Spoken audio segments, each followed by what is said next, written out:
Shalom semuanya. Tidak dapat diganggu-gugat maupun tak terbantahkan bahwa Roh Kudus adalah sumber segala kekuatan untuk kita dapat melakukan segala sesuatu. Bukan hanya dalam hal-hal rohani saja, melainkan untuk melakukan segala sesuatunya. Baik itu mimpi, harapan, maupun keinginan kita. Karena Tuhan Yesus telah berkata demikian, yaitu di Yohanes 15 ayat 5 dan 7. Akulah pokok anggur dan kamulah ranting-rantingnya. Barang siapa tinggal di dalam aku dan aku di dalam dia, ia berbuah banyak. Sebab di luar aku, kamu tidak dapat berbuat apa-apa. Jikalau kamu tinggal di dalam aku dan firmanku tinggal di dalam kamu, mintalah apa saja yang kamu kehendaki dan kamu akan menerimanya. Ini artinya, di luar Yesus, kita tidak dapat melakukan apa-apa. Sebaliknya, jika kita di dalam Yesus, kita akan mampu melakukan segala sesuatu, bahkan mendapat segala keinginan kita. Dan sesungguhnya, peran Roh Kudus dalam hidup kita adalah untuk menyatukan kita dengan Yesus dan meletakkan kita agar dapat tinggal di dalam Yesus. Jadi dengan memahami kebenaran ini, maka tidak ada cara lain untuk dapat meraih keberhasilan selain daripada menggali kuasa Roh Kudus dalam hidup kita dengan cara yang akan kita bahas berikut ini. 1. Temukan panggilan Anda. Efesus 2 ayat 10 tertulis, karena kita ini buatan Allah, diciptakan dalam Kristus Yesus untuk melakukan pekerjaan baik yang dipersiapkan Allah sebelumnya. Ia mau supaya kita hidup di dalamnya. Menemukan kembali panggilan khusus yang Tuhan berikan bagi kita masing-masing adalah langkah awal untuk dapat merasakan kuasa Roh Kudus yang hebat. Perlu kita ingat selalu bahwa sejak dari semula Tuhan telah mempersiapkan kita masing-masing sebuah pekerjaan baik yang biasa disebut dengan panggilan hidup, tujuan hidup, atau passion. Oleh karena itu, kita semua diciptakan unik. Antara kita tidak ada yang sama, semua berbeda. Bahkan antara orang tua dengan anak juga berbeda panggilan hidupnya. Dan kita diberikan pilihan, apakah kita mau meresponi panggilan itu atau tidak. Sebab Tuhan menciptakan kita dengan free will atau kehendak bebas. Ada modal yang dititipkan Tuhan oleh setiap kita, dan modal itu bernama talenta atau bakat. Modal ini Tuhan berikan untuk tujuan agar kita mampu melaksanakan panggilan hidup kita dengan baik.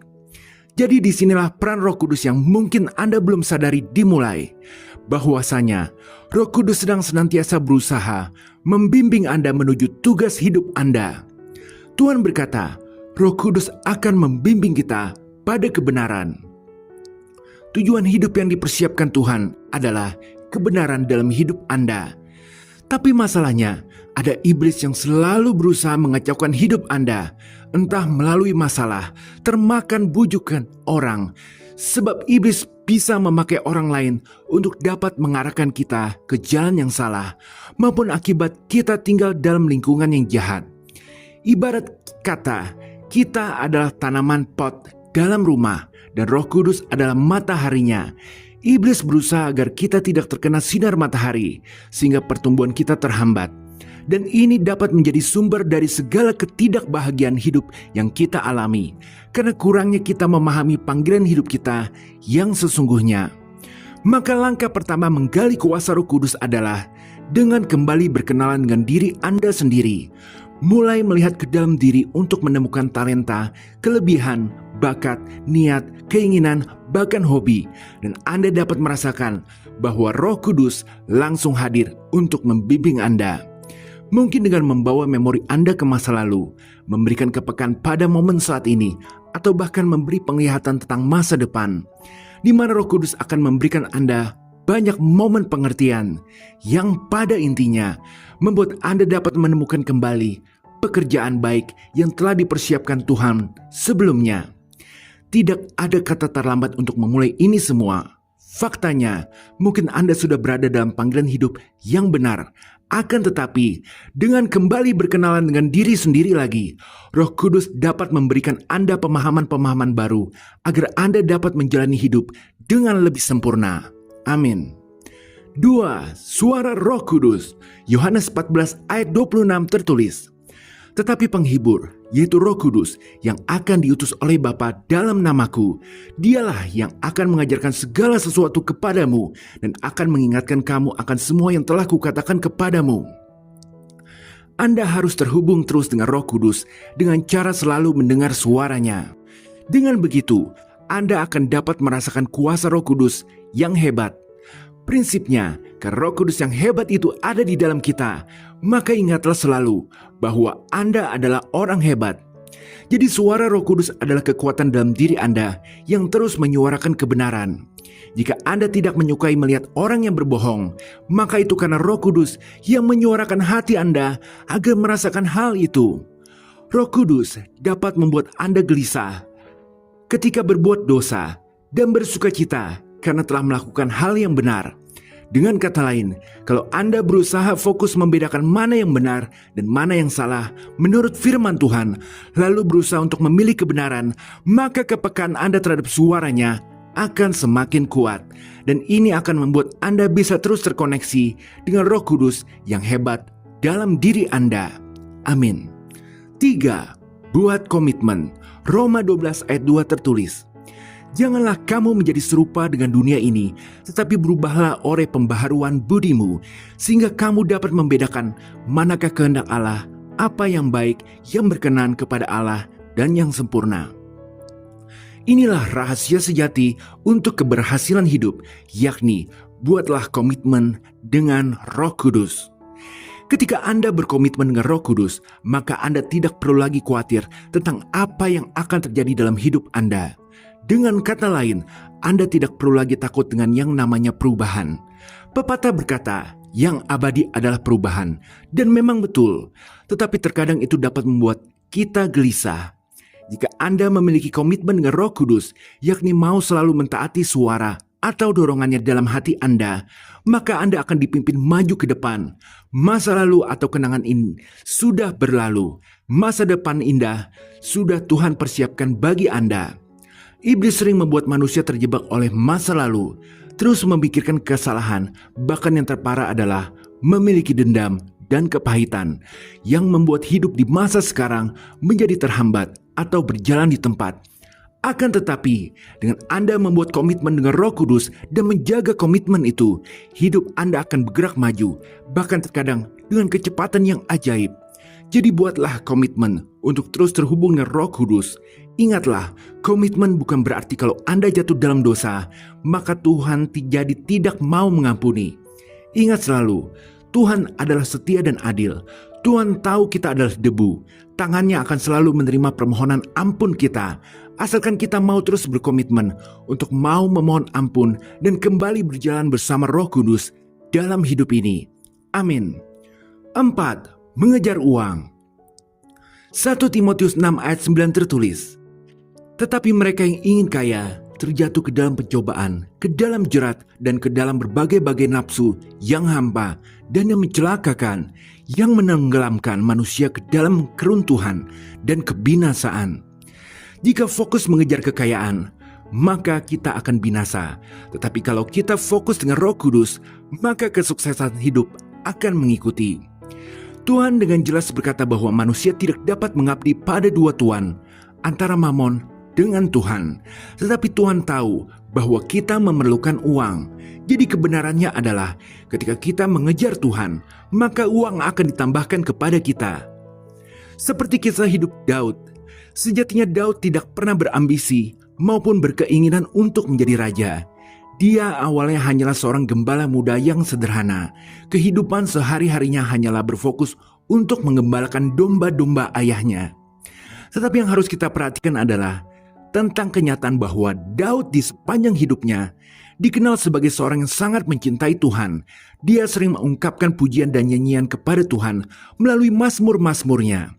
Ini artinya hidup Daud fokus pada penyembahan yang membuat dia selalu terkoneksi dengan Roh Tuhan. Dan kita tahu akhirnya Tuhan memilih Daud untuk dapat menjadi Raja Israel. Jadi benarlah prinsip ini, bahwa jika kita fokus pada kekayaan, maka kita akan terjatuh dalam banyak pencobaan yang mencelakakan. Sebaliknya, jika kita fokus pada Roh Kudus, maka keberhasilan dan kesuksesan akan mengikuti. Amin. 5. Tantangan adalah kunci. 1 Petrus 5 ayat 10 tertulis, "Dan Allah, sumber segala kasih karunia yang telah memanggil kamu dalam Kristus kepada kemuliaan yang kekal, akan melengkapi, meneguhkan, menguatkan, dan mengokohkan kamu sesudah kamu menderita seketika lamanya." Setiap penderitaan yang kita hadapi, itu adalah sesuatu yang diizinkan Tuhan agar dapat membentuk karakter kita. Dalam penderitaan ada keterbatasan. Misal orang yang sedang menderita kekurangan uang, maka dia sedang mengalami keterbatasan untuk berbuat sesuatu. Orang yang menderita sakit akan mengalami keterbatasan juga. Bahkan masalah bisa timbul karena ada sebuah keterbatasan. Dan disinilah peran kunci kuasa Roh Kudus bekerja. Untuk dapat memahaminya, mari kita melihat sebuah ayat yang sangat terkenal di Zakaria 4 ayat 6. Maka berbicara ia, katanya, "Inilah firman Tuhan kepada Zerubabel." Bunyinya, "Bukan dengan keperkasaan atau bukan dengan kekuatan, melainkan dengan Rohku, firman Tuhan semesta alam." Konteks dalam ayat ini adalah tentang usaha pembangunan kembali bait suci di Yerusalem setelah orang Israel kembali dari pembuangan di Babel, di mana orang Israel menghadapi banyak tantangan, kemunduran, dan keputusasaan akibat dari segala keterbatasan. Namun Tuhan berbicara kepada Zerubabel, si gubernur, dan Yosua, sang imam besar yang memimpin pembangunan kembali bait suci. Tuhan bersabda bahwa keberhasilan akan datang dari kehadiran Roh-Nya yang memberdayakan, bukan dari kekuatan manusia atau kekuatan militer. Dan akhirnya kita melihat dalam segala keterbatasannya, orang Israel berhasil membangun kembali bait suci, meskipun tidak ada tabut perjanjian yang suci dalam bait suci yang baru itu. Kisah proses ini dapat kita baca dalam kitab-kitab Hagai, Esra, maupun Zakaria. Dan semuanya membukakan mata kita akan kebenaran bahwa kita harus mengakui keterbatasan dan mengandalkan kekuatan dari Roh Kudus. Sebab sesungguhnya kemenangan sejati datang dari pemberdayaan Roh Kudus, bukan dari kemampuan kita. Sebab dalam segala masalah dan keterbatasan, yakni penderitaan, Roh Kudus adalah sumber kekuatan tak terbatas yang membarui hidup kita dari dalam. Ia bagaikan angin segera meniupkan semangat baru, membakar api semangat yang sempat redup, dan memberikan kekuatan untuk mengatasi segala rintangan. Dengan kuasanya, kita dapat mengubah kelemahan menjadi kekuatan, ketakutan menjadi keberanian, dan mimpi menjadi kenyataan. Bayangkan seorang ulat yang berubah menjadi kupu-kupu yang indah. Proses transformasi yang luar biasa ini hanya mungkin terjadi karena adanya kuasa Roh Kudus yang bekerja dalam hidup kita. Jadi hadapi segala keterbatasan kita hari ini. Hancurkan keterbatasan itu sebisa mungkin dengan hikmat dari Roh Kudus. Sebab sesungguhnya tantangan adalah kunci dalam merasakan kuasa Roh Kudus yang dahsyat. Amin. Sebagai penutup, Tuhan Yesus mengingatkan kita tentang bagaimana agar bisa merasakan lebih lagi kuasa Roh Kudus dalam hidup ini, yaitu dengan meminta.